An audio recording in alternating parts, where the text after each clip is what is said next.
নমস্কার, বাংলা বাজারে সবাইকে স্বাগত। আমি অনিকেত চট্টোপাধ্যায়। শুরু করছি আমাদের অনুষ্ঠান মতামত। এবং আজকে আমাদের মতামতের শীর্ষক একটা ছোট্ট কুইজ। বলুন তো দেখি, ভারতের প্রধানমন্ত্রী কে, আদানিজি না মোদিজি?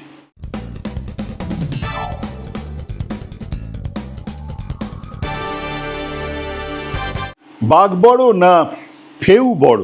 অবশ্যই বাঘ বড়। বাঘের আগে আগে ফেউ গিয়ে জানান দেয় যে তিনি আসছেন।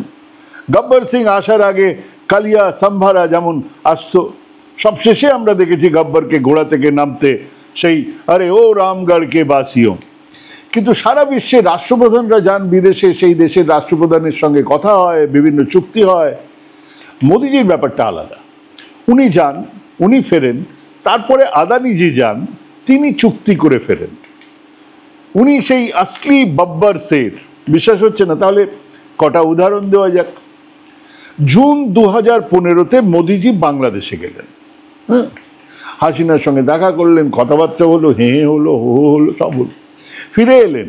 আগস্ট মাসে আসলি কাজটা হলো। আগস্ট মাসে বাংলাদেশে সবচেয়ে বড় বিদ্যুৎ প্রকল্পটা সই করা হলো আদানিজির সঙ্গে। কি মনে হচ্ছে, কোইন্সিডেন্ট? হঠাৎ হয়ে গেছে, বেশ, আচ্ছা ঠিক আছে। পরেরটাই চলুন। মার্চ মাস 2017 মোদিজি গেলেন মালয়েশিয়াতে, প্রধানমন্ত্রীর সঙ্গে বৈঠক করলেন, চলে এলেন। এপ্রিলে, মানে মার্চে উনি গেলেন, মোদিজি এপ্রিলে মালয়েশিয়ার মেগা পোর্ট কন্টেনার ডিলে সই করলেন গৌতম আদানিজি। জানুয়ারি 2018-তে প্রধানমন্ত্রী ইসরায়েল গেলেন, নেতানিয়াহুর সঙ্গে বৈঠক হলো, হলো। ওই বছরের ডিসেম্বরে ইসরায়েলের ড্রোন তৈরি করতে এলবিট সিস্টেম আদানি ডিফেন্সের 44% স্টেক কিনে নিল। এখন মোদিজি সেটাকেই দেশে তৈরি হচ্ছে বলে, অস্ত্র তৈরি হচ্ছে বলে চিৎকার করছেন। এত বড় একটা ডিলের কাজ শুরু হয়েছিল কখন, কেন? মোদিজি ফেরত আসার পরেই, মার্চ থেকে।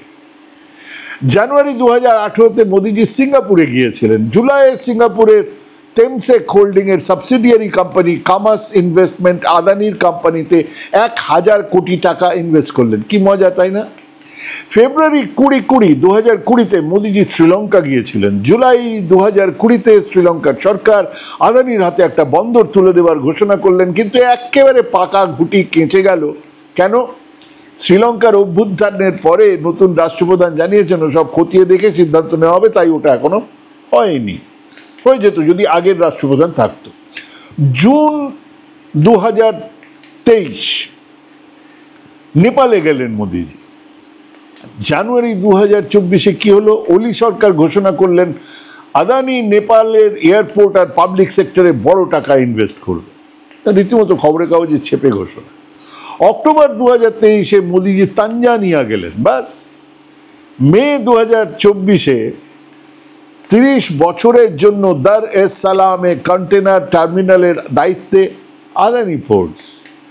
জুলাই 2024-এ মোদিজি গেলেন ভিয়েতনামে, ফিরে এলেন। ওই মাসেই ভিয়েতনামের এয়ারপোর্টে আদানিজি $10 বিলিয়ন ইনভেস্ট করলেন। আচ্ছা, শুনে কি মনে হচ্ছে? এজেন্ট কে, মালিক কে, বাঘ কে, ফেউ কে? কে যাচ্ছে, কে ডিল করছে? কিন্তু না, এসব ওপেন সিক্রেটের কথা বলাই যাবে না। দিল্লি থেকে ফতোয়া জারি হয়েছে, সেই উনি যিনি দেশের আপাতত দেশের আসলি মালিক, তার নাম নেওয়া যাবে না। নাম নিলেই চাক্কি পিসিং অ্যান্ড চাক্কি পিসিং অ্যান্ড চাক্কি পিসিং। মানে দেশ জুড়ে লুটমার চলছে। 1 টাকাতে কেবল 1 টাকায় ওনাকে, মানে সেই উনি যার নাম নেওয়া যাবে না বলে ফতোয়া জারি হয়েছে, সেই উনি 10 লক্ষ আম গাছ সমেত 1700 বিঘে জমি পেয়েছেন। এখন থেকে 1 বছরে তাকে ওই 1700 বিঘে জমির জন্য দিতে হবে 1 টাকা। খবর হচ্ছে এটাই, বছরে 1 টাকা ভাড়ায় আদানিকে 1700 বিঘে জমি লিজে দিয়েছে বিহারের বিজেপি জোট সরকার। সেখানে নাকি এক অত্যাধুনিক তাপবিদ্যুৎ কেন্দ্র তৈরি হবে। এরকম কতবার শুনেছেন? বহুবার। এনারা কমিউনিস্টদের কাছ থেকে, কেরালার কমিউনিস্টদের কাছ থেকে রীতিমতো তাদের সাহায্য নিয়ে জেলেদেরকে পিটিয়ে উৎখাত করে মৎস্য বন্দরের দখল নিয়েছেন। এই এনারাই, যাদের নাম নেওয়া যাবে না, তারা আন্দামান নিকোবরে জমি নিচ্ছেন। গুজরাটে এনাদের বাপের সম্পত্তি। এর আগে ঢাকঢোল পিটিয়ে বলা হয়েছিল ঝাড়খণ্ডের বিকাশের জন্য, ঝাড়খণ্ডের মানুষজনদের সস্তায় বিদ্যুৎ দেওয়ার জন্য গোড্ডাতে তাপবিদ্যুৎ প্রকল্প হচ্ছে। ঝাড়খণ্ডের লোকেরা সস্তা বিদ্যুৎ পাননি বাংলাদেশের মানুষজন, কিন্তু ওনার লাভ হয়ে গেছে। এবারে বলা হচ্ছে বিহারের বিকাশ দরকার, বিহারের জন্য বিদ্যুৎ দরকার। সেই বিদ্যুৎ উৎপাদন কে করবেন? আদানি করবেন। মানে উনি করবেন, আমি আদানি বলছি না, বললেই জেল। বছরে 1 টাকায় আগামী 25 বছরের জন্য 1700 বিঘে জমি লিজে পেলেন। এবারে জমির কাগজ নিয়ে তিনি চলে যাবেন কোনো একটা ব্যাংকে, যেখানে তার আগমনের জন্য বসে থাকবেন। সেই ব্যাংকে তাবড় মাথারা, আসুন হুজুর, আজ্ঞে হুজুর, পান খান, তামুক খান, লোনটা নিয়ে যান। লোন মানে আমার আপনার টাকা, তারা ঋণ দেবেন, আমার আপনার ট্যাক্সের টাকা, আমার আপনার জমানো টাকা থেকে ঋণ পাবেন। সেই উনি যার নাম নিলেই চাক্কি পিসিং অ্যান্ড পিসিং অ্যান্ড পিসিং। এই বিদ্যুৎ প্রকল্পের কাজ শুরু হলে ওনার শেয়ার বাজারে দর বাড়বে, শেয়ারের দাম চড়বে, সেখান থেকেও টাকা আসবে ঝরঝর ঝরঝর ঝর্ণার মতো। কিন্তু মহামান্য আদালত রায় দিয়েছেন আদানি সম্পর্কে সব কথা বলা যাবে না। আমি বলছিও না, যদি শুনে থাকেন ভুলে যান। সরকার কানে দিয়েছেন তুলো, পিঠে বেঁধেছে কুলো, তাই এ সমস্ত সামান্য ঠেস বাক্য দিয়ে সরকারের মাথার টনক নাড়ানো যাবে না, যাবে বলে আমি মনেও করি না।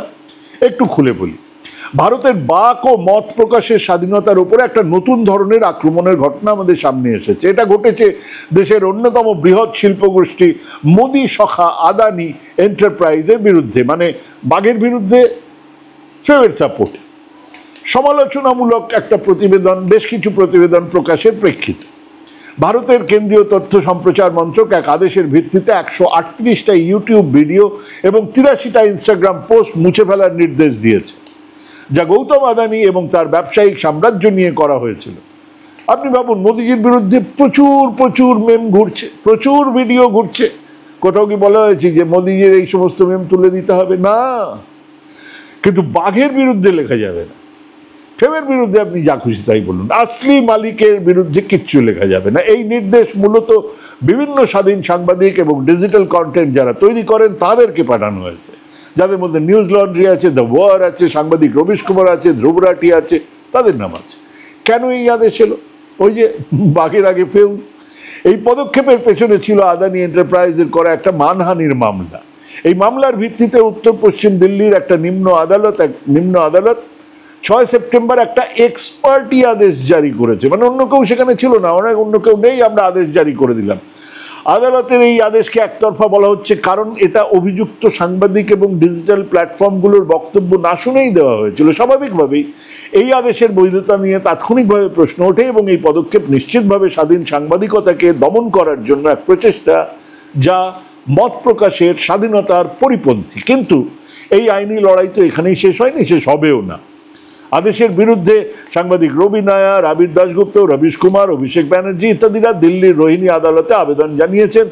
তাদের আবেদনের শুনানি শেষে নিম্ন আদালতে সেই একতরফা আদেশটা বাতিল করে দিয়েছেন। শুনানি এখনো চলছে, আজকেও মামলা চলছে। আদালতের এই রায় বাক স্বাধীনতার পক্ষে এক গুরুত্বপূর্ণ বিজয় হিসেবে বিবেচিত হলো, আপাতত বিজয়। এই ঘটনাটা অনেক বড়।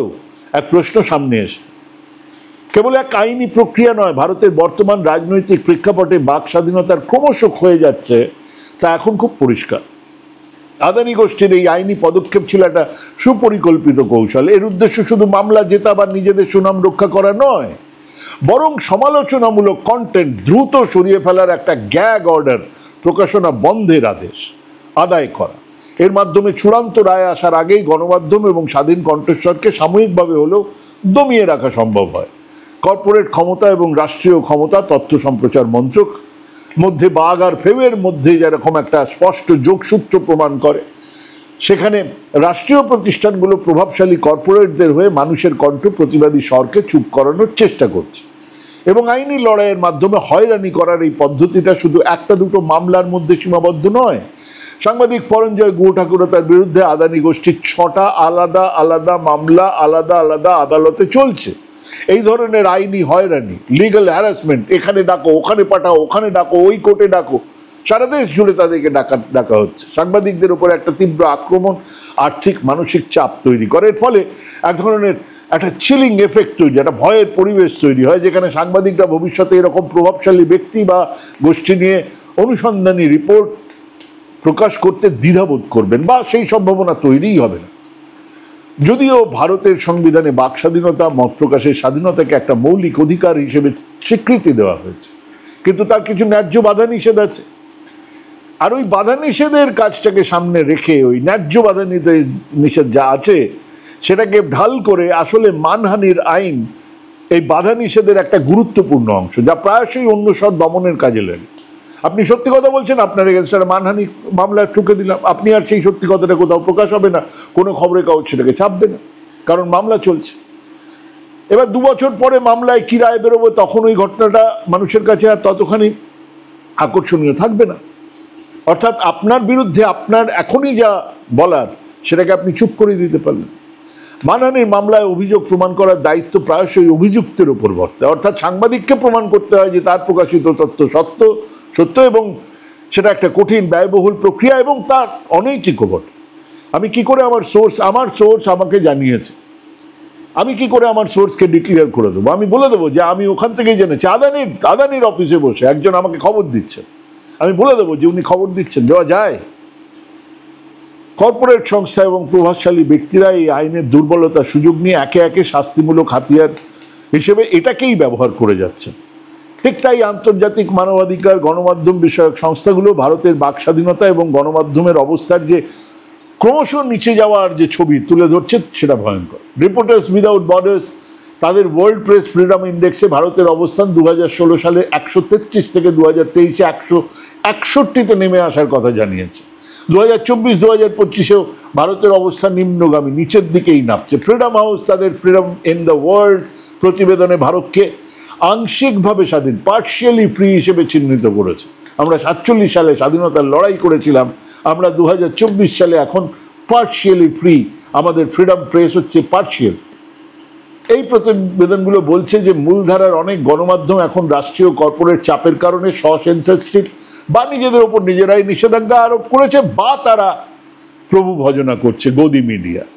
এর ফলে অনুসন্ধানী সাংবাদিকতার সংখ্যা কমে গেছে। এই শূন্যস্থান পূরণ করতে আসছে কারা? স্বাভাবিকভাবে স্বাধীন ইউটিউবার, ডিজিটাল সাংবাদিকরা, যারা সীমিত লোকবল নিয়েও ক্ষমতাধরদের বিরুদ্ধে গুরুত্বপূর্ণ প্রতিবেদন তৈরি করছেন।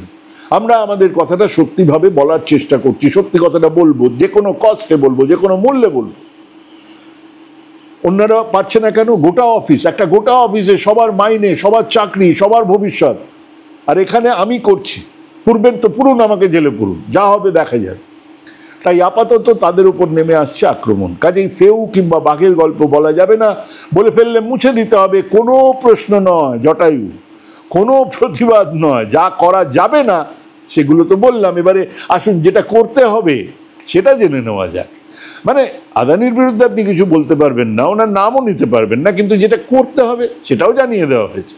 কেন্দ্রীয় শিক্ষা মন্ত্রক দেশের স্কুলগুলোতে প্রধানমন্ত্রী নরেন্দ্র মোদীর শৈশবের স্মৃতি অবলম্বনে তৈরি ছবি চলো জিতে হ্যাঁ দেখানোর নির্দেশ দিয়েছে কেন্দ্রীয় শিক্ষা বোর্ড CBSE-কে। কেন্দ্রীয় বিদ্যালয় সংগঠন এবং নবোদয় বিদ্যালয় সমিতিকেও মন্ত্রকের পাঠানো চিঠিতে জানানো হয়েছে 16 সেপ্টেম্বর থেকে 2রা অক্টোবর পর্যন্ত ওই ছবি স্কুলে স্কুলে দেখাতেই হবে। কেন? শিক্ষামন্ত্রক জানাচ্ছে এই উদ্যোগ নাকি ছাত্রছাত্রীদের চরিত্র গঠন করতে, দায়িত্ববোধ তৈরি করতে এবং সেবার মানসিকতা গড়ে তুলতে সাহায্য করবে। পাশাপাশি সামাজিক আবেগ ঘন শিক্ষা, সহমর্মিতা, আত্মবিশ্লেষণ, সমালোচনামূলক চিন্তাভাবনা, অনুপ্রেরণার ক্ষেত্রেও ছবিটা নাকি দারুণ কার্যকর হতে পারে। এবং এই ছবি, যার আপনি নামও শোনেননি, তা কিন্তু জাতীয় পুরস্কারও পেয়েছে। 2018 সালে মুক্তি পাওয়া ছবিটা ইতিমধ্যেই 66তম জাতীয় চলচ্চিত্র পুরস্কার পারিবারিক মূল্যবোধের জন্য সেরা নন ফিচার ফিল্ম হিসেবে পুরস্কার পেয়েছে। এই ছবি কিন্তু ইউটিউবে দেখা যাচ্ছে, মানে কোনো OTT প্ল্যাটফর্ম এই ছবি নিতে রাজি না হওয়ায় শেষমেশ ইউটিউবেই ছবিটাকে আপলোড করে দেওয়া হয়েছে 7 বছর আগে। এবং 7 বছর ধরে ইউটিউবে থাকার পরে দেখেছেন কতজন? আজ সকাল পর্যন্ত 1,58,252 জন। মানে ভাবাই যায় না। আমার একটা ছবি, আমি মানে আমার ছবি তো আর আমি প্রডিউস করিনি, যারা প্রডিউস করেছেন কেউ সেটাকে ইউটিউবে তুলেছেন। একটা ছবি ইউটিউবে আছে, সেই ছবিটা এখনো পর্যন্ত সম্ভবত এখনো পর্যন্ত 2.5 মিলিয়ন মানুষজন দেখেছেন।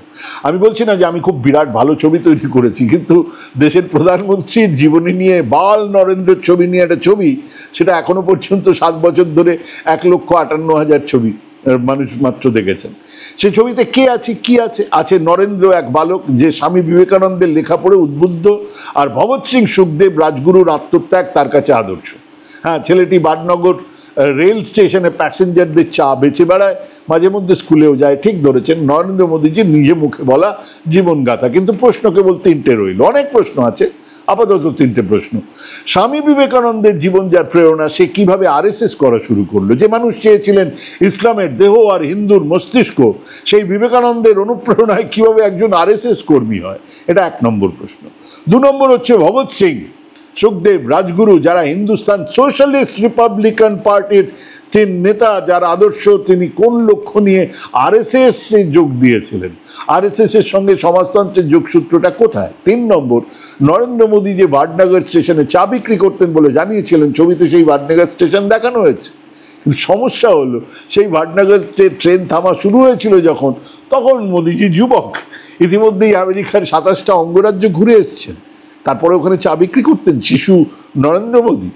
আর তথ্য বলছে ভাটনগর স্টেশনের বাইরে একটা চায়ের দোকান চালাতেন তার কাকা, যিনি কংগ্রেস করার সুবাদেই ওই চায়ের দোকানটা চালানোর সুযোগ পেয়েছিলেন। স্বাভাবিক, যেখানে যে এখন যদি আপনাকে একটা চায়ের দোকান ওখানে চালাতে হয় তাহলে বিজেপির সাহায্য নিতে হবে, তখন কংগ্রেসই জমানা, কংগ্রেসের সাহায্য নিয়ে কংগ্রেস করতেন বলে সেই জন্য একটা চায়ের দোকান দেওয়ার সুযোগ পেয়েছিলেন।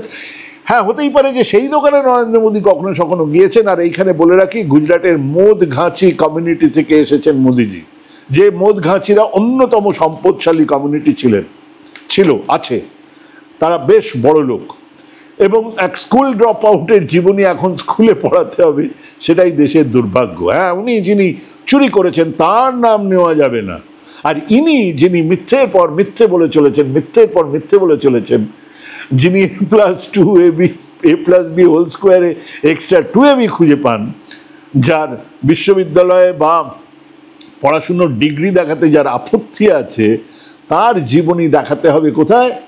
কাদের? দেশের ছাত্রদের। ভাবুন, ভাবতে থাকুন, ভাবা প্র্যাকটিস করুন। ভালো থাকবেন, সুস্থ থাকবেন। আজকে এখানেই শেষ করছি। নমস্কার।